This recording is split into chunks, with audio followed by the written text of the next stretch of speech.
Pernah nggak sih, kita hidup di dunia yang kelihatannya rame banget, tapi entah kenapa, hati kita justru terasa sepi dan gelisah? Notifikasi di handphone nggak pernah berhenti. Target hidup rasanya makin tinggi. Masalah juga datang silih berganti, seolah nggak ada habisnya. Kita sering banget bilang, aku baik-baik saja kok.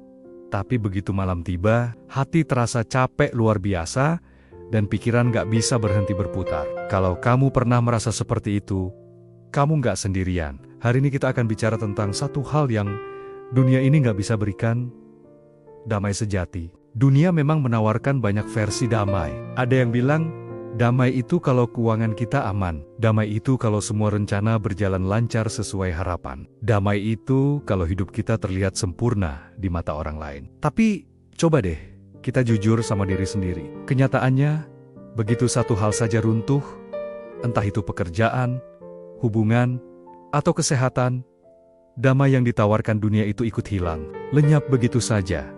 Disinilah letak perbedaannya. Yesus pernah berkata dalam Injil Yohanes pasal 14 ayat 27.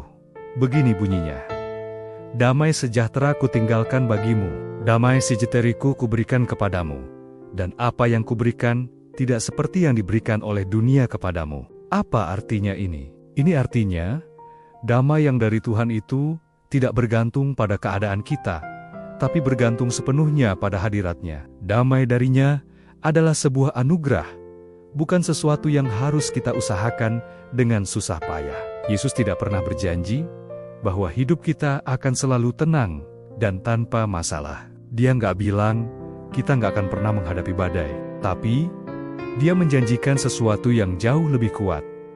Hati yang tetap tenang di tengah badai. Seringkali kita kehilangan damai bukan karena masalahnya terlalu besar, tapi karena kita mencoba memikul semuanya sendirian. Kita merasa harus kuat, harus bisa, harus sanggup menyelesaikan semuanya dengan kekuatan kita sendiri. Kita lupa satu hal yang paling penting, menyerahkan setiap kekhawatiran kita kepada Tuhan.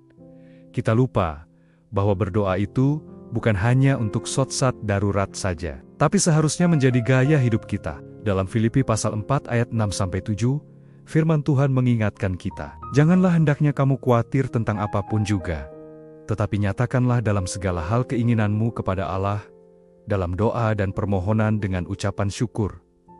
Dan apa hasilnya? Ayat selanjutnya berkata, maka damai sejahtera Allah yang melampaui segala akal akan memelihara hati dan pikiranmu dalam Kristus Yesus. Coba perhatikan satu hal yang sangat penting di sini. Firman Tuhan berkata bahwa damai sejahtera Allah itu akan memelihara hati dan pikiran kita, bukan situasi kita. Artinya apa? Artinya, meskipun masalahnya mungkin masih ada, meskipun situasi di luar belum berubah, hati dan pikiran kita tidak lagi dikuasai oleh ketakutan dan kekhawatiran. Kita punya benteng pertahanan yang menjaga jiwa kita tetap tenang. Damai sejati itu lahir saat kita benar-benar percaya bahwa Tuhan memegang kendali penuh. Saat kita percaya bahwa Tuhan tidak pernah terlambat. Dan yang terpenting, saat kita percaya bahwa Tuhan tidak akan pernah meninggalkan kita sendirian. Mungkin hari ini duniamu sedang tidak tenang. Mungkin rencanamu berantakan. Hatimu terasa lelah, doa-doamu terasa hening, dan seolah tidak terjawab. Tapi, saya mau kamu ingat satu hal ini.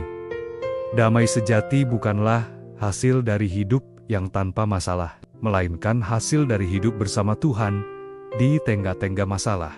Saat kita datang kepadanya dengan segala beban kita, Tuhan tidak selalu langsung mengubah keadaan kita, tapi Dia selalu mengubah hati kita terlebih dahulu. Dan damai yang Dia berikan itu lebih dari cukup untuk menenangkan jiwa kita yang paling dalam. Jika video ini menguatkan kamu, jangan lupa untuk like, bagikan ke teman-temanmu, dan subscribe channel ini, agar lebih banyak lagi orang yang dikuatkan oleh firman Tuhan.